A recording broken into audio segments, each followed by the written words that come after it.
بسم اللہ الرحمن الرحیم۔ بات چل رہی تھی تقلید کے عنوان پر، تو میں نے عرض کیا تھا نمبر 1 تقلید کا معنی، تقلید کا مطلب، تقلید کا مفہوم سمجھیں، وہ آپ کے سامنے آ گیا ہے۔ نمبر 2 تقلید کی 2 قسمیں ہیں، تقلید مطلق اور تقلید شخصی۔ ابھی تقلید مطلق کے دلائل چل رہے ہیں، تقلید شخصی بعد میں، فی الحال تقلید مطلق اس پہ دلائل چل رہے تھے۔ ذرا احادیث سنیں۔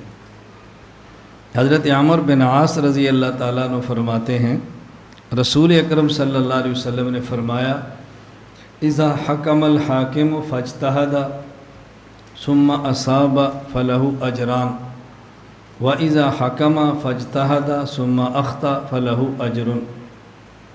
اگر کسی شخص نے ایک فیصلہ کیا، حکم لگایا، اور حکم بھی لگایا اجتہاد کر کے، اگر کسی اذا حکم الحاکم فاجتہد، اب دیکھو، اب یہاں فا کا ترجمہ آپ کیا کرو گے؟ کسی شخص نے فیصلہ کیا، آگے بس اجتہاد کیا، بھائی اجتہاد پہلے ہے حکم بعد میں ہے، اب آپ نے فا کا ترجمہ کیا کرنا ہے؟ اگر کسی مجتہد نے کسی چیز پر حکم لگایا، فاجتہد، اور اجتہاد کر کے لگایا، اجتہاد کر کے لگایا، ثم اصاب، پھر اس سے خطا، پھر اس نے صحیح حکم لگایا، ثم اصاب، صحیح حکم لگایا، فلہ اجران، اس کو 2 اجر ملیں گے، ایک اجر اجتہاد کا اور ایک صحیح اجتہاد کا۔ وَإِذَا حَكَمَ، اور جس نے کوئی حکم لگایا، فاجتہد، اجتہاد کے بعد لگایا، ثم اخطأ، پھر بھی اس سے غلطی ہو گئی، فلہ اجر، تو اس کو 1 اجر مل جائے گا اپنے اجتہاد کرنے کا۔ اب یہ تقلید مطلق پر دلیل ہے کہ رسول اکرم صلی اللہ علیہ وسلم خود فرما رہے ہیں، اب دیکھو ایک شخص اجتہاد کرتا ہے، یہ کیوں کرتا ہے؟ تاکہ لوگ عمل کریں۔ اگر لوگوں نے مجتہد کے اجتہاد پر عمل نہیں کرنا تھا تو اجتہاد کرنے کی ضرورت کیا تھی؟ اسی کا نام تقلید ہے۔ ہر شخص اجتہاد نہیں، اجتہاد کرنے والا ایک ہوتا ہے، ہر شخص نہیں ہوتا، لیکن عمل ہر کسی نے کرنا ہوتا ہے۔ تو جو عمل کرتا ہے اسے کہتے ہیں مقلد، جو اجتہاد کرتا ہے اسے کہتے ہیں مجتہد، اور مجتہد کو ہر حال میں اجر ملتا ہے۔ یہاں 3 لفظ یاد رکھ لیں، نبی، صحابی اور مجتہد۔ نبی معصوم ہوتا ہے، صحابی محفوظ ہوتا ہے، اور مجتہد معجور ہوتا ہے۔ نبی معصوم ہوتا ہے، صحابی محفوظ ہوتا ہے، مجتہد معجور ہوتا ہے۔ نبی معصوم ہوتا ہے، معصوم کا معنی یہ نہیں کہ نبی گناہ کرتا نہیں، معصوم کا معنی یہ ہے اللہ نبی سے گناہ ہونے دیتا نہیں۔ معصوم کا معنی اللہ نبی سے گناہ ہونے دیتا نہیں، یہ ہے معصوم کا معنی۔ صحابی محفوظ ہوتا ہے، صحابی سے گناہ ہو جاتا ہے لیکن اللہ اس کے نامہ اعمال میں باقی رہنے دیتا نہیں۔ مجتہد معجور ہوتا ہے، مجتہد سے خطا ہو جاتی ہے لیکن اس کی خطا پر بھی اللہ اس کو اجر عطا فرماتے ہیں۔ یہ ہے ہمارا عقیدہ، نبی معصوم ہوتا ہے، صحابی محفوظ ہوتا ہے، مجتہد معجور ہوتا ہے۔ اب معصوم کا معنی سمجھ آ گیا، عصمت انبیاء پر ہونے والے اعتراضات صاف ہو جائیں۔ ہم توجہ رکھنا، ہم جب کہتے ہیں نبی معصوم ہوتا ہے، ایمان کے ساتھ بتانا ہم اس کا ترجمہ کیا کرتے ہیں؟ نہیں، ہم عام طور یہ تو میں ترجمہ کر رہا ہوں نا، نبی معصوم، معصوم کا معنی ہم کہتے ہیں نبی معصوم ہے، اس کا کیا مطلب ہے؟ گناہوں سے پاک ہے۔ معصوم اسم مفعول ہے، فاعل ہے، یہ صفت مشبہ ہے، کیا ہے؟ اسم مفعول ہے۔ ترجمہ آپ کیا کر رہے ہیں؟ گناہوں سے پاک ہے، یہ اسم مفعول کا معنی ہے۔ اب کرو نا مفعول کا معنی، کتنا مشکل ہے۔ کرو، معصوم کا معنی کرو نا، تمہیں سمجھ ہے کتنا مشکل ہے، اور ہم نے کتنا آسان ترجمہ کیا۔ نبی معصوم ہوتا ہے، معصوم کا معنی اللہ نبی سے گناہ ہونے دیتا نہیں، یہ ہے معصوم۔ اسم مفعول کا معنی مفعول والا کرو، لیکن اپنے عرف اور محاورے کے مطابق کرو تاکہ بات سمجھ آئے۔ ہم یہ نہیں کہتے نبی گناہ کرتا نہیں، ہم کہتے وَكَذَلِكَ لِنَصْرِفَ عَنْهُ السُّوءَ، لِنَصْرِفَ عَنْهُ السُّوءَ، اللہ فرماتے ہیں ہم نے بچایا، ہم نے لولا ان ثبتناک لقد کدت ترکن الیہم شیئا قلیلا، لولا ان ثبتناک، ہم نے، یہ ہے معصوم۔ سمجھ آ رہی ہے بات؟ یہ ہے معصوم، نبی معصوم ہوتا ہے۔ واللہ یعصمک، یہ گناہ نہیں ہے، یہ لوگوں سے حفاظت ہے۔ نبی معصوم ہوتا ہے، اللہ اپنے نبی کو گناہوں سے بچاتے۔ ہم یہ نہیں کہتے نبی گناہ کرتا نہیں، اللہ تعالیٰ نبی سے گناہ ہونے دیتا نہیں، اور صحابی محفوظ ہوتا ہے۔ ہم یہ نہیں کہتے صحابی سے گناہ ہوتا نہیں۔ تم کتنی روایات پڑھو گے کہ صحابی سے گناہ ہو گیا، تو ہم نے کب کہا صحابی گناہ نہیں کرتا؟ یہ روایات ہمارے خلاف تو نہیں ہیں۔ ہم یہ نہیں کہتے معصوم ہیں۔ اگر ہم صحابی کو معصوم کہتے، صحابہ سے ہونے والے گناہ وہ روایات اور آیات ہمارے خلاف پیش کرتے تو ٹھیک تھا۔ ہم نے تو کبھی دعویٰ نہیں کیا صحابی سے گناہ نہیں ہوتا۔ ہم تو کہتے ہیں گناہ ہو جاتا ہے، لیکن اس کے نامہ اعمال میں اللہ گناہ رہنے دیتا نہیں۔ نبی معصوم ہے، صحابی محفوظ ہے۔ اب بھی مستقل آگے پھر عنوان ہے کہ جو اعتراضات ہے اس کا جواب کیا ہوگا۔ یہ اتنا سمجھنے والا مسئلہ ہے نا، اتنا سمجھنے والا، حفاظت انبیاء، اعتراضات، اس کو پھر سمجھو۔ خیر میں تو صرف اشارے کر رہا ہوں، اشارے۔ نبی معصوم ہوتا ہے، صحابی محفوظ ہوتا ہے۔ جب ہم کہتے ہیں صحابی محفوظ ہے، یعنی اس سے گناہ ہوا لیکن اللہ نے عفا اللہ عنہم، معاف کر دیے۔ کل وعد اللہ الحسنہ، جنت کا وعدہ ہے۔ جب یہ ساری آیات اب مانتے ہیں، عقیدہ بھی یہ ہے، تو پھر ہمارے خلاف واقعات پیش آتے ہیں نا۔ حضرت سعد رضی اللہ تعالیٰ عنہ، حضرت سعد رضی اللہ تعالیٰ عنہ شہید ہوئے، اور جب قبر میں حضور پاک نے اتارا تو کیا فرمایا کہ قبر ان کی تنگ ہو گئی۔ کیوں تنگ ہو گئی؟ جب صحابی کا گناہ معاف ہو چکا ہے، جنت کا وعدہ ہے، پھر قبر کیوں تنگ ہو رہی ہے؟ اب آپ اس کا جواب تلاش کرو۔ جب نہ ملے پھر ہم دیہاتیوں کو فون کرو، پھر تمہیں سمجھ آئے کہ ہم امت کو توڑ رہے ہیں یا کون سے تمہارے مسئلے حل کر رہے ہیں۔ میں مذاق نہیں کرتا، پہلے تلاش کرو پھر ہم سے رابطہ کرو۔ بہت ساری باتیں بغیر تلاش کیے ملتی ہیں نا، پھر آدمی باتیں کرتا ہے۔ نبی معصوم ہے اور صحابی جی محفوظ ہے۔ غزوہ احد میں ایک صحابی ہیں، آپ کے علم میں پڑھیں اپنے، زخم کی تاب نہ لا سکے، آگے ذہن میں واقعہ، زخموں کی تلاب نہ لا سکے، اپنی تلوار سے چلے گئے۔ حضور نے کیا فرمایا؟ ان اللہ لا یؤید ھذا الدین بالرجل فاجر۔ آپ کہہ رہے ہیں محفوظ ہوتا ہے، حضور تو فاجر کہہ رہے ہیں۔ دو جواب اس کا جی، صحابی نہیں تھا، حضور نے کافر کہا یا فاجر کہا؟ صحابی کیسے نہیں ہے پھر؟ کتنے سان سے جان چھڑا لی، صحابی نہیں۔ تحذیر الناس ان انکار اثر ابن عباس، مولانا قاسم نانوتوی رحمہ اللہ نے کیوں لکھی ہے؟ میں خیر چھوڑیں یہ بات، پھر میں صرف یہ کہہ رہا ہوں کہ اپنے موقف کو ہم نہیں سمجھے، اس پر الجھتے رہتے ہیں۔ موقف کھل جائے الجھنے ختم ہو جاتی ہیں۔ نبی معصوم ہے، صحابی محفوظ ہے، اور مجتہد ماجور ہے، ہر حال میں اجر ملتا ہے۔ یہ بات اب اچھی طرح سمجھ لو، مجتہد ماجور ہے، ہر حال میں اجر ملتا ہے۔ آگے تقلید پر اعتراضات کے جواب میں بات آئے گی، میں یہاں تھوڑی سی وضاحت کرنے لگا ہوں۔ مقدمہ ترمذی شیخ الہند کا، اس پر ایک بہت بڑا سوال لوگ یہ کرتے ہیں۔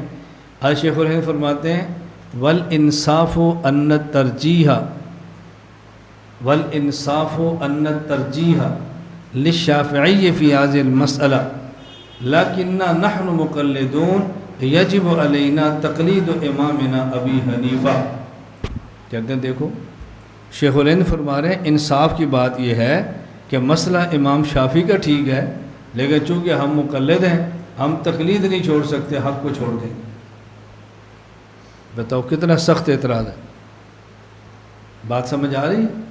اب جب یہ اعتراض ہونا ہے نا، پھر آپ کو اسے جواب نہیں ملنا، تو پھر آپ کو سمجھ آنی ہے کہ ہم کیا کام کر رہے ہیں۔ شیخ الہند ہمارے ہیں، ہم یہ جواب نہیں دیتے حضرت سے غلطی ہو گئی ہے، وہ بھی تو انسان ہے، کون سا غلطی نہیں ہو سکتی، یہ کیا جواب ہے؟ اکابر سے اعتمادہ ختم کرو۔ آج شیخ الہند فرما رہے ہیں، بات اچھی طرح سمجھنا، یہ جو فرمائے نا ثم اصاب فلہ اجران وَإِذَا حَكَمَ فَاجْتَهَدَ ثُمَّ أَخْطَأَ فَلَهُ اجر، یہ خطا اور اصابہ کبھی حق بمقابلہ باطل ہوتا ہے، کبھی حق بمقابلہ خطا ہوتا ہے۔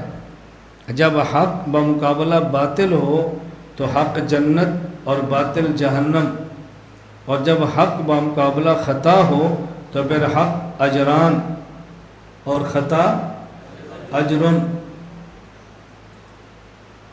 اگر ہم حضرت امام شافعی کو ایک مسئلے پر حق سمجھیں تو امام ابو حنیفہ کو ان کے مقابلے میں حق پر نہ سمجھیں تو باطل پر سمجھیں گے یا خطا پر سمجھیں گے؟ یہ حق بمقابلہ باطل نہیں ہے، یہ حق بمقابلہ خطا ہے۔ جس کو ہم نے حق سمجھا اگر اس کو لیں گے تو اجران، اور جس کو ہم نے خطا سمجھا اس کو لیں گے تو اجرن۔ جہنم کہیں بھی نہیں ہے، یاد رکھنا، نار کہیں بھی نہیں ہے، یہاں اجرن کے مقابلے میں نار نہیں ہے، یا اجرن یا اجران بس۔ اگر کسی مسئلے پر ہم نے امام ابو حنیفہ کو خطا پر سمجھا، امام شافعی کو حق پر سمجھا، ہم نے امام شافعی کو چھوڑ کر امام ابو حنیفہ کو لے لیا، تو ہم نے حق کو چھوڑ کر باطل نہیں لیا بلکہ حق کو چھوڑ کر خطا کو لیا۔ حق لیتے تو اجران، اور اگر خطا لیا تو بولو اجرن۔ اور اجران کو چھوڑ کر اجرن لینا عقیدت کی وجہ سے، یہ ہم بھی کرتے ہیں تم بھی کرتے ہو۔ نہیں سمجھے؟ تم سے مراد کیا ہے؟ اعتراض کرنے والے تم کہہ رہے ہو نا چھوڑ دیا، عقیدت کی بنیاد پر اجران کو چھوڑ کر اجرن لینا، یہ حضرت شیخ الہند بھی کرتے ہیں تم بھی کرتے ہو۔ سمجھ آئی بات؟ نہیں تمہیں سمجھ آئی؟ نہیں مجھے پتہ نہیں سمجھ آئی نا، میں جب حوالہ دوں گا نا، مسئلہ بتاؤں گا، پھر سمجھ آنی ہے تمہیں۔ ابھی تمہیں کیسے سمجھ آئی؟ تم تو کراچی جیسے بڑے شہر میں رہتے ہو، تم تو بڑے لوگ ہو، بڑی باتیں سمجھتے ہو، یہ چھوٹی چھوٹی باتیں ہم ہی سمجھیں گے۔ چھوٹے لوگوں کی چھوٹی عقل ہوتی ہے، بڑے لوگوں کے بڑے مسائل ہوتے ہیں۔ یہ فروعی مسائل ہیں جس میں یہ لوگ لگے ہوئے ہیں، آپ لوگ بڑے بڑے مسائل پہ لگے ہوئے۔ آپ کے مسائل کیا ہیں؟ فرض نماز کے بعد دعا، اس پہ لڑ رہے ہیں، کلپ بن رہے ہیں، تقریریں ہو رہی ہیں، یہ اصولی مسائل ہیں۔ اور ہم جس پہ لگے ہیں تقلید، یہ فروعی مسئلہ ہے۔ صدقے جائیں تمہاری پالیسیوں پر، یہ نہیں بحث چل رہی، بولو نہیں چل رہی کہ بحث کس پر ہے؟ فرض نماز کے بعد دعا، یہ اصولی مسئلہ ہے فروعی مسئلہ ہے؟ بحث اس پہ ہو رہی ہے اور اعتراض ہم پہ ہو رہا ہے کہ دیکھو انہیں اصولی باتیں چھوڑ کر فروعی میں لگے ہوئے۔ یہ بات اب سمجھیں آپ، میں ایک واقعہ سناتا ہوں، یہ بات پھر آپ کو سمجھ آئے گی۔ حضرت اکاڑوی رحمۃ اللہ علیہ فرماتے میں مکہ مکرمہ سے مدینہ منورہ جا رہا تھا، تو میرے آگے والی سیٹ پر دو لڑکے بیٹھے، ایک لڑکا ہمارا ایک لڑکا ان کا، معمول کا سفر جیسے ہوتا ہے۔ وہ جو دوسرا لڑکا تھا ہمارے لڑکے کو کہہ رہا تھا کہ مدینہ جا رہے ہو تو مدینہ جاتے ہوئے مسجد نبوی کی زیارت کی نیت کرنا، حضور پاک کی قبر کی زیارت کی نیت سے سفر نہ کرنا، یہ شرک ہے۔ حدیث پاک میں ہے لا تشد الرحال، حدیث تو آپ نے سنی ہے، الا الی ثلاثۃ مساجد۔ وہ سمجھا رہا ہے کہ اللہ کے نبی نے منع فرمایا ہے کہ مسجد حرام، مسجد نبی، مسجد اقصی کے علاوہ کسی اور کی نیت سے سفر نہیں کرنا چاہیے۔ لہذا تم مدینہ جا رہے ہو نا تو نیت کرو کہ مسجد نبی دیکھنے کے لیے جا رہا ہوں، یہ نیت نہ کرنا حضور کی قبر دیکھنے کے لیے جا رہا ہوں، یہ شرک ہے۔ حضرت اکاڑی فرماتے ہیں میں نے پیچھے زور سے کہا یہ جھوٹ بول رہا ہے بیٹا یہ جھوٹ بولتا پیا، تو روزے دی نیت ہی رکھنا۔ اس نے پیچھے دیکھا۔ ہماری عادت کیا ہے؟ اب دیکھو تنقید وہ کر رہا تھا نا، تو اکاڑوی تو نہیں کر رہے، حضرت فرما رہے ہیں جھوٹ بول رہے ہیں، فضا کیا بنے گی؟ مولانا امین اکاڑوی فضا خراب کر دی پوری بس کی، پورا ماحول خراب کر دیا۔ چھیڑ وہ رہے اور ماحول حضرت اکاڑوی نے خراب کر دیا۔ عجیبہ مسائل تم نے شروع کیے ہوئے ہیں، ماحول ہم نے خراب کر دیا۔ بھائی اپنے بچوں کو اپنی مسجد میں اپنا مسئلہ کیوں سمجھاتے ہو؟ یہ ماحول خراب ہو رہا ہے۔ حضرت اکاڑوی فرمایا کہ یہ جھوٹ بول رہا ہے، تو حضور کے روزے کی نیت سے سفر کرنا۔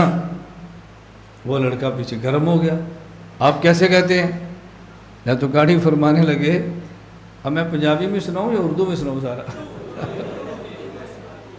واقعہ پنجابی کا ہے نا، مزہ تو اسی زبان میں آتا ہے، لیکن چلو ہم آپ کی خواہش کا احترام کرتے ہیں، تسی ساڑا حکم بھی نہ مننا، ہم آپ کی خواہش کا احترام کرتے ہیں۔ ہوں خوش ہو تسی؟ حضرت اکاڑوی فرمانے لگے تم کہاں سے آئے ہو؟ پنجاب سے۔ پنجاب کا گاؤں بتایا، فلاں جگہ سے۔ کیوں آئے ہو یہاں؟ کہا جی میں عمرہ کرنے کے لیے۔ تو نے فرمایا عمرہ کو فرض ہے، عمرہ کو واجب ہے، عمرہ نہ کرتے؟ جی نہیں، عمرہ کرنے پر ثواب بہت ملتا ہے۔ فرمایا تم جس گاؤں میں رہتے ہو اس گاؤں میں نمازیں پڑھے تو گناہ ہوتا ہے؟ نہیں جی وہ بھی ثواب ہوتا ہے۔ فرمایا پھر یہاں کیوں آئے ہو؟ اس نے کہا جی وہاں نماز پڑھے تو ثواب تھوڑا ملتا ہے اور یہاں پڑھے تو ثواب زیادہ ملتا ہے۔ میں نے فرمایا کتنا زیادہ ملتا ہے بتاؤ ذرا؟ کہہ رہے جی اپنے گاؤں کی مسجد میں ہم باجماعت نماز پڑھیں تو ایک نماز پر 27 کا ثواب ملتا ہے، اور جب یہاں مکہ میں آ کر پڑھیں تو ایک نماز پر 1,00,000 کا ثواب ملتا ہے۔ حضرت نے فرمایا اچھا مدینہ میں نماز پڑھے تو پھر کتنا ثواب ملتا ہے؟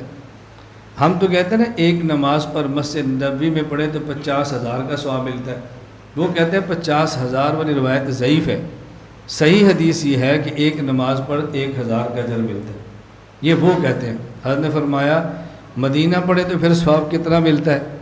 اس نے کہا جی مسجد نبوی میں ایک نماز پر 1,000 کا ثواب ملتا ہے۔ حضرت فرماتے ہیں پھر تو مدینہ کیوں جا رہا ہے؟ مجھے تیری بات سمجھ نہیں آ رہی۔ پنجاب جس گاؤں سے تو آیا ہے وہاں نماز پڑھیں اور باجماعت پڑھیں تو ایک نماز پر 27 کا ثواب ہے۔ تو وہاں سے مکہ آیا تھا کہ ثواب زیادہ ملتا ہے، اور یہاں ایک نماز پر 1,00,000 کا ملتا ہے۔ اب تو پیسہ خرچ کر کے مدینہ کیوں جا رہا ہے؟ وہاں ایک نماز پر 1,000 کا ثواب ملتا ہے۔ جب تو نے 1,00,000 روپے خرچ کیا ہے زیادہ ثواب لینے کے لیے، اب مزید پیسے خرچ کرتا ہے تھوڑے ثواب کے لیے۔ اس لیے میں تجھے کہہ رہا تھا کہ مکہ آنے کی کیا ضرورت ہے، تو اپنے گاؤں میں نمازیں پڑھتا رہتا، یہ جو پیسہ خرچ کیا ہے کسی کو صدقہ دے دیتا۔ تو اپنا گاؤں چھوڑ کر مکہ آیا تاکہ ثواب زیادہ ملے، اور مکہ سے مدینہ کیوں جا رہا ہے؟ جی تاکہ ثواب تھوڑا ملے۔ فرمایا پھر مدینہ مت جاؤ بیٹا، مکہ ٹھہرا کرو۔ آپ لوگ مدینہ کیوں جاتے ہو؟ اس کا مطلب یہ ہے کہ مکہ چھوڑ کر جو مدینہ جا رہا ہے وہ ثواب کے لیے نہیں، کسی اور وجہ سے۔ اگر ثواب ہی لینا ہوتا تو ثواب تو مکہ زیادہ ملتا تھا نا۔ تو مکہ چھوڑ کے جو مدینہ جا رہا ہے اس کا مطلب ثواب کے لیے نہیں بلکہ کسی اور وجہ سے۔ وہ اور وجہ اللہ کے نبی کی قبر ہے جو مکہ میں نہیں مدینہ میں ہے۔ اب میری بات آپ کو سمجھ آئے گی۔ مکہ میں نماز پڑھو تو 1,00,000، مدینہ مسجد نبی نماز پڑھو تو 50,000، 50,000 اجرن ہے اور 1,00,000 اجران ہے، ڈبل ہو گیا نا۔ مدینہ میں نماز پڑھو تو اجرن، مکہ میں پڑھو تو اجران۔ ہم تم سے پوچھتے ہیں تم نے اجران کو چھوڑ کر اجرن کیوں لیا ہے؟ جو جواب تم دو گے وہی جواب ہم حضرت شیخ الہند کے لیے دیں۔ حضرت شیخ نے حق کو چھوڑ کر خطا کو لیا ہے، حق چھوڑ کر باطل نہیں، حق چھوڑ کر خطا۔ اس حق پر اجران ہے، اس خطا پر اجرن ہے۔ عقیدت کی وجہ سے اجران کو چھوڑ کر اجرن لینا، یہ ہم بھی کرتے ہیں، تم بھی کرتے ہو۔ اعتراض شیخ الہند پر بعد میں کرو، پہلے مدینہ جانا چھوڑو۔ سمجھ آئی بات آپ کو؟ اور سمجھ آئی کہ نہیں آئی؟ یہ جواب تو ہم عوام کو سمجھا لیتے ہیں۔ لوگ کہتے ہیں علمی باتیں لوگ کیسے سمجھیں گے؟ میں نے کہا تم یہ کو ہم نہیں سمجھا سکتے، یہ مت کو عوام کیسے سمجھیں گے؟ ہم سمجھاتے ہیں نا عوام کو، سمجھتی کیسے نہیں؟ جواب ذہن میں آ گیا؟ بولو۔ اب میں اگلی بات، اگلا سٹیپ سنو۔ اگلی بات ہم نے کہا حضرت شیخ الہند کی بات کو سمجھو۔ شیخ الہند ہمارا روحانی بیٹ باپ ہے، تمہارا نہیں، ہمارا ہے۔ اس کی روحانی اولاد ہم ہیں، ان کے قول کی وضاحت ہم کریں گے، تم نہیں کرو گے۔ پہلے ہم سے وضاحت سنو پھر اعتراض کرو۔ وضاحت بھی تم کرو، اعتراض بھی تم کرو، ایسا نہیں ہوگا۔ ہمارے ابو جی بات فرمائیں گے تو اس کی وضاحت ہم کریں گے، اس وضاحت کے بعد پھر تم اعتراض کرو، ہم دیکھتے ہیں اعتراض ہوتا کیسے ہے۔ اگلی بات سمجھو، یہ جو ہم کہہ رہے ہیں اس مسئلے میں انصاف کا تقاضا یہ ہے کہ حق امام شافعی کے ساتھ ہے، امام صاحب خطا پر ہیں۔ توجہ رکھنا، یہ بات جو ہم کہہ رہے ہیں یہ قرآن ہے؟ بولو، حدیث ہے؟ قرآن کو بھی نص کہتے ہیں، حدیث کو بھی نص کہتے ہیں۔ یہ جو ہم کہہ رہے ہیں حضرت امام شافعی اس مسئلے میں حق پر ہیں، امام ابو حنیفہ خطا پر ہیں، یہ نص نہیں ہے، یہ اجتہاد ہے۔ یہ نص نہیں ہے، یہ بولو اجتہاد ہے۔ اور اجتہاد کا ضابطہ یہ ہے مذہبنا ثواب یحتمل الخطا، یہ حضرت شیخ الہند کا اجتہاد ہے۔ جہاں وہ اس کو ثواب سمجھتے ہیں، خود اس میں بھی خطا کا احتمال ہے کہ حق ابو حنیفہ کے ساتھ ہو، خطا امام شافعی کے ساتھ ہو۔ سمجھ آیا کہ نہیں تمہیں؟ میں نے کہا تم بڑے لوگ ہو نا، چھوٹی چھوٹی باتیں تمہیں نہیں سمجھ آتی، اس لیے ہم سینہ تان کے کھڑے ہیں۔ کرو اعتراض شیخ الہند پر، ہم جواب دیں گے۔ کرو اعتراض حضرت تھانوی پر، ہم جواب دیں گے۔ کرو اعتراض حضرت مدنی پر، ہم جواب دیں گے۔ تھانوی اور مدنی کے اختلافات پر اعتراض کرو، ہم اس کا جواب دیں گے۔ اور ہم نے بحمدللہ یوں جواب دیا نا جی، دندان شکن۔ آپ تو خاموش بیٹھے ہو۔ ابھی 14 اگست گزرا ہے، یوم آزادی ہوئی ہے، استحکام پاکستان ہوئے ہیں۔ آپ ذرا اس پر میرے بیانات سنو، تمہیں سمجھ آئے 14 اگست کو بیان ہوتا گیا ہے۔ ذرا سنو تو صحیح، 1 گھنٹے کا بیان استحکام پاکستان پر، 1 گھنٹہ ہمارا بیان بھی سنو۔ حضرت مدنی رحمۃ اللہ علیہ کو بدنام کیا جا رہا تھا کہ حضرت مدنی فرماتے تھے قومیں اوطان سے بنتی ہیں، ادیان سے نہیں بنتی۔ حضرت مدنی فرماتے ہندوستانی ایک قوم ہے، خواہ مسلمان ہو، خواہ ہندو ہو، خواہ سکھ ہو، ایک ہی قوم ہے۔ پاکستانی ایک قوم ہے، خواہ ہندو ہو، خواہ سکھ ہو یا مسلمان ہو۔ قومیں اوطان سے بنتی ہیں، ادیان سے نہیں بنتی، وطنوں سے بنتی ہیں۔ لوگ کہتے ہیں مولانا مدنی نے دیکھو یہ کیا کہہ دیا، 2 قومی نظریے میں غلط کہہ دیا۔ میں نے کہا غلط ہے یا ٹھیک ہے؟ آپ کے پاس شناختی کارڈ ہے؟ آپ کے پاس ہے؟ نکالو ذرا، نکالو، نکال کے مجھے نہ تو اپنے پاس ہی رکھو۔ اس کو ذرا پڑھو، پڑھو ذرا کیا لکھا ہے۔ اسلامی شناختی کارڈ کیا لکھا ہے؟ قومی شناختی کارڈ۔ توجہ، کیا لکھا ہے؟ قومی شناختی کارڈ۔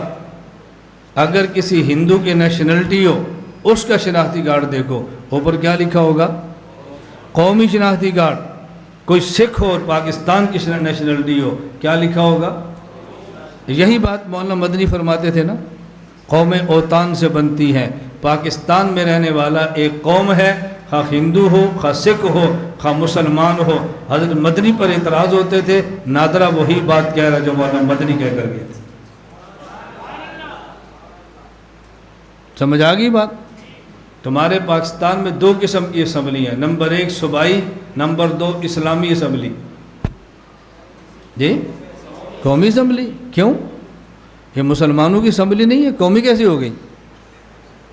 تمہارے ملک کا دوسرا وزیر اعظم دیگر کیا نام تھا اس کا، چند ریگر کیا نام تھا، ہندو تمہارے ملک کا وزیر اعظم رہا ہے، اسمبلی مسلمانوں کی ہے، وزیر اعظم ہندو کیسے ہو گیا؟ صوبائی اسمبلی اور اسلامی اسمبلی، یا صوبائی اسمبلی اور قومی اسمبلی؟ بولو۔ اس قومی اسمبلی میں صرف مسلمان ہوتے ہیں، سکھ بھی ہوگا، ہندو بھی ہوگا، مسلمان بھی ہوگا۔ جو بات مولانا مدنی کہہ رہے تھے اور تم گالیاں دے رہے تھے، آج تم نے اسمبلی کا نام وہی رکھا جو مولانا مدنی فرما کے گئے۔ نہیں نظر آتا؟ چلو، شناختی کارڈ بات کا مسئلہ ہے، اسمبلی بات کا مسئلہ ہے، جاؤ گھر، آپ گھر جانا، اپنے بچپن کے بے فارم نکالنا، بے فارم پہ لکھا ہوگا نام، ولدیت، پتہ، قومیت، جاؤ بے فارم کھولو، قومیت کے آگے کیا لکھا ہے؟ بولو۔ یہ بات تو مولانا مدنی کہتے رہے، تم کیوں کہتے ہو؟ حضرت مدنی کے خلاف بک بک کرنا کتنا آسان ہے، گالیاں نکالنا کتنا آسان ہے۔ حضرت مدنی کا جو موقف بڑھاپے میں تھا، تمہارا بچہ پیدا ہوتا ہے تو بے فارم میں وہی موقف ہے جو مولانا مدنی کا تھا۔ ہم یوں اکابر کا دفاع کرتے، سمجھ آ رہی بات؟ آپ نے کبھی جو دفاع سنا ہے؟ بولتے سنا ہے تو کو سنا ہے، نہیں سنا تو بولو نہیں سنا، تو پھر زبان ہلاؤ نا، کسی بندے کے کردار کو مانو۔ اپنے مدارس میں جاؤ، اپنے اساتذہ کو کہنا کہ جس کو تم کہتے ہو نا فرقہ وریت پھیلاتا ہے، وہ 72 سال بعد بھی مولانا مدنی کا دفاع آج بھی کر رہے ہیں۔ تو فرقہ وریت نہیں پھیرا، مولانا مدنی کے گیت گار ہے، اور ہم جب تک زندہ رہے حضرت مدنی کا دفاع بھی کریں گے، حضرت تھانوی کا بھی کریں گے، دونوں ہمارے ہیں۔ ہم اس لڑائی شڑائی میں نہیں جانتے، لیکن دونوں ہمارے ہیں۔ اللہ آپ سے دین کا کام لے اور آپ جہازوں پہ سفر کریں، آپ جہازوں پہ ایک فارم ملتا ہے، اس فارم کو فل کریں۔ انگلش میں ہوگا تو نیشنلٹی، عربی میں ہوگا تو الجنسیہ، اردو میں ہوگا تو قومیت، قومیت کے آگے لکھنا مسلمان۔ وہ کہیں گے وہ جاہل آدمی قومیت، وہ جی قومیں تو دین سے بنتی ہیں، میں مسلمان آدمی، اور نہیں بابا نہیں، کہاں جانا ہے؟ پاکستان، تو لکھنا پاکستانی، کہنا یہ تو مولانا مدنی کا موقف تھا، میں تو اس کا مخالف ہوں، میں نہیں لکھ سکتا۔ نہ لکھو نا، پھر میں دیکھتا ہوں تو ایئرپورٹ سے نکلنے کون دیتا ہے؟ یہ مولانا مدنی ہے۔ سمجھ آ رہی ہے بات؟ ہم حضرت مدنی کا یوں دفاع کرتے ہیں، آپ نے ہمیں سنا نہیں ہے تو آپ نے کہنا چونکہ مولانا گھمر صاحب الیکشن نہیں لڑتے، ان کو کیا پتہ مدنی سیاست کیا ہوتی ہے۔ سبحان اللہ، ان کو کیا پتہ مدنی سیاست کیا ہوتی ہے۔ ہم نے یہ رستہ سوچ سمجھ کے اختیار کیا ہے، جذبات کی وجہ سے نہیں کیا۔ مجھے شاید مولانا پوچھ رہے تھے، مولانا شفیق صاحب کون آج پوچھ رہے تھے، آپ کے شاید دوسرے بھائی وہ پوچھ رہے تھے اوپر، یہ جو کام آپ نے شروع کیا اس کی وجہ کیا ہے؟ وجہ آپ نے پوچھا، مولانا نے پوچھا، یہ اپنے وجہ کیا ہے؟ جو سوال انہوں نے کیا نا، یہ سوال مجھ سے ابو ظبی کے لڑکے نے کیا، اور یہ کون تھا؟ یہ پڑھتا تھا ایک تبلیغی مدرسے میں پاکستان، میں رمضان میں وہاں تھا ابو ظبی، تو میں نے ایئرپورٹ جانا تھا، تو مجھے نے کہا کہ ہم جائیں گے ایئرپورٹ چھوڑنے کے لیے، میں نے کہا نہیں میرے پاس گاڑی بھی ہے، انتظام بھی ہے۔ یہ بڑا سننے والا واقعہ ہے۔ مجھے کہتا ہے نہیں، میری امی نے کہا ہے، امی نے ہمیں کہا کہ دیکھو تم پہلے مدرسے میں پڑھا ہے، پھر تم نے چیلا لگایا ہے، اب تم گھر آئے ہو، تم نے ادھر ہی رہنا ہے۔ مولانا گھمر صاحب کا تو آج کا دن ہے، وہ چلے جائیں گے، تو تم آج کا جو باقی وقت ہے نا ان کے ساتھ گزارو۔ تو میں امی کے کہنے پر آیا، میں نے کہا چلو ٹھیک ہے، گاڑی میرے پاس ہے، آپ میرے ساتھ چلو، افطاری اکٹھے کرتے ہیں، ایئرپورٹ تک اکٹھے کرتے ہیں، مجھے چھوڑ کے واپس آ جائیں۔ ہم گاڑی پر بیٹھے ایئرپورٹ جا رہے تھے، جو سوال مجھ سے مولانا نے فرمایا وہ سوال اس نے کیا۔ مجھے کہتے یہ کام آپ نے کیسے شروع کیا؟ میں نے کہا اللہ کا انتخاب ہے، میں نے کہا یہ اللہ کا انتخاب ہے، بس جب کچھ سال کے لیے نکلے تو انتخاب سمجھ آتا ہے، اور جو زندگی بھر عقیدے کا دفاع کرے یہ تمہیں انتخاب سمجھ نہیں آ رہا، اللہ نے چن لیا ہے۔ میں نے کہا چلے کے لیے نکلے تو چن لیا ہے، سال کے نکلے تو چن لیا ہے، اور جو زندگی بھر عقیدے پر کام کرے، میں نے کہا اللہ کا انتخاب ہے۔ مجھے اس نے کہا یہ بات سمجھ نہیں آئی، وہ اعتراض نہیں کر رہا تھا، ویسے سمجھ رہا تھا، مجھے نہیں بات سمجھ آئی۔ میں نے کہا آپ میرے شاگرد ہو؟ مجھے کہتا ہے نہیں۔ میں نے کہا میرے مرید ہو؟ مجھے کہتا ہے نہیں۔ میں نے کہا میری برادری کے ہو؟ مجھے کہتا ہے نہیں۔ میرے شہر کے ہو؟ مجھے کہتا ہے نہیں۔ میں نے کہا پھر آپ کی والدہ نے کیوں کہا کہ گھمن صاحب کے ساتھ چلو، تو میرے ساتھ کیوں چل رہا ہے؟ میں نے کہا یہ انتخاب ہے۔ یہ کیا ہے؟ یہ ہے انتخاب، کہ جو تبلیغ کا آدمی ہے لیکن فخر سمجھ رہا ہے کہ تھوڑا وقت میرے ساتھ گزر جائے، یہ انتخاب ہے۔ علماء دیوبند کا اللہ نے اس دور میں انتخاب فرمایا ہے، اس دور میں دیوبند کو منتخب کیا ہے دینی کام کے لیے۔ جب کیا ہے تو اس کو دنیا میں بیان کرو۔ میں خیر بات یہاں سے چلی تھی کہ جب حکم اور فاجتہد اجران، اخطأ اجر، اس کا مطلب کیا ہے؟ کچھ سمجھ آ گیا؟ مزید آگے اعتراضات اس میں آئے گا، لیکن میں کوشش کروں گا کہ اعتراضات کو بعد میں چھوڑوں، اس پر ہونے والا سوال ایک اور صاف کروں کہ اجران کیا ہے، اجرن کیا ہے، اصابہ کیا ہے، اخطا کیا ہے۔ یہ جب تک باتیں آپ پر کھلیں گے نہیں نا، اعتراضات صاف نہیں ہوگی۔ تقریر ترمذی پر ہونے والا اعتراض ہم نے جواب دیا نا جی، آپ یہ تقریر ترمذی کا اعتراض کہیں لے کر چلے جائیں اور پھر جواب سنیں، پھر آپ کو اندازہ ہوگا۔ یہاں ایک مسجد ہے، شہزادہ مسجد، کچھ ماہ پہلے میں آیا تھا، طلبہ سادہ جمع تھے، تو مجھے محترم حسن فرمایا بھی ان میں بیان کرو، تو میں نے ان سے کہا میں بیان کرتا ہوں لیکن بیان کا موضوع نہیں بتاتا، جب بیان مکمل ہو جائے گا نا پھر بیان کا موضوع بتاؤں گا کہ میں نے کیا بیان کیا۔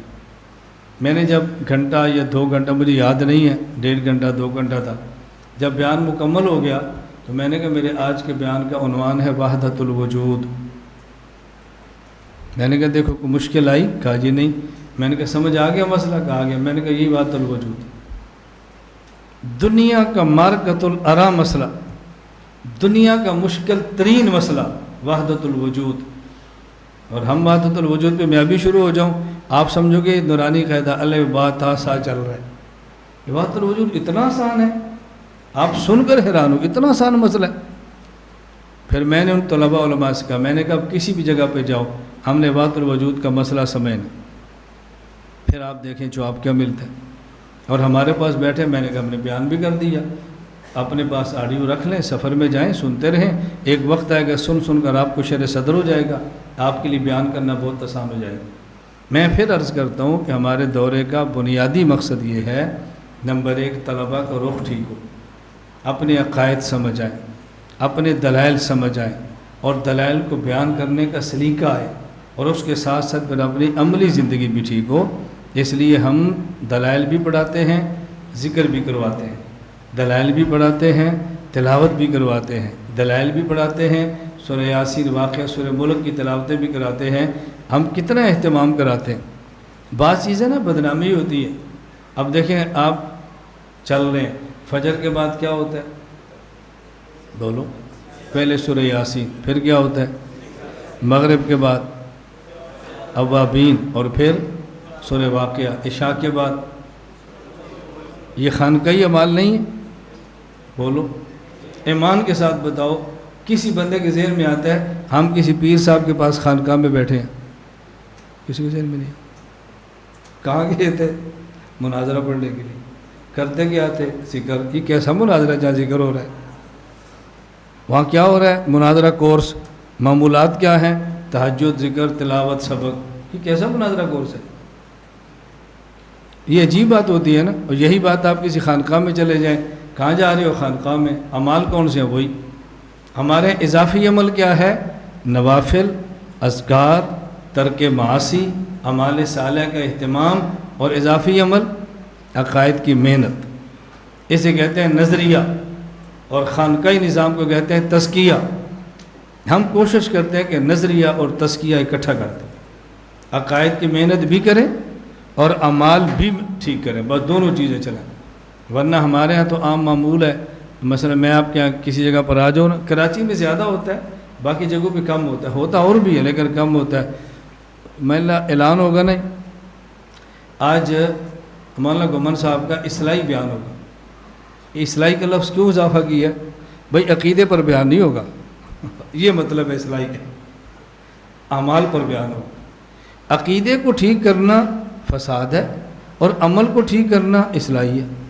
حضرت ہم نے جان بوجھ کے اصلاحی بیان رکھا ہے، جان بوجھ کے اصلاحی کا لفظ رکھا ہے تاکہ لوگ سمجھیں کہ اصلاحی بیان ہو، اور عقیدے پر بیان کریں تو پھر میں کبھی کہتا ہوں کہ بیان کی دو قسمیں ہیں، نمبر ایک فسادی، نمبر ایک اصلاحی۔ عقیدے پر بیان ہوگا تو فسادی، اعمال پر بیان ہوگا تو اصلاحی۔ بھئی آج فسادی بیان ہے، آج اصلاحی بیان ہے۔ دیکھو نا ہماری کیسی عجیب ترتیب بن گئی ہے، کیسی عجیب، حالانکہ پہلے عقیدے کی اصلاح اور پھر اعمال کی اصلاح۔ اصلاحی بیان کا تو معنی ہونا چاہیے کہ پہلے عقیدے کی اصلاح ہوگی اور پھر اعمال کی اصلاح ہوگی۔ میں اس لیے گزارش کرتا ہوں کہ حالات سے پریشان نہ ہوں، پروپیگنڈے سے پریشان نہ ہوں، بس ہم محنت کریں کہ اللہ تعالی ہمارے عقائد بھی ٹھیک فرما دے، اللہ ہمارے اعمال بھی سنت کے مطابق بنا دے، ہم اپنے عقائد اور اعمال ٹھیک کر لیں اور مزید امت پر محنت کریں۔ اللہ تعالیٰ مجھے بھی توفیق دے، اللہ تعالیٰ آپ کو بھی توفیق عطا فرمائے۔ لا إله إلا الله، لا إله إلا الله، لا إله إلا الله، ما لنا رب سواه. لا إله إلا الله، لا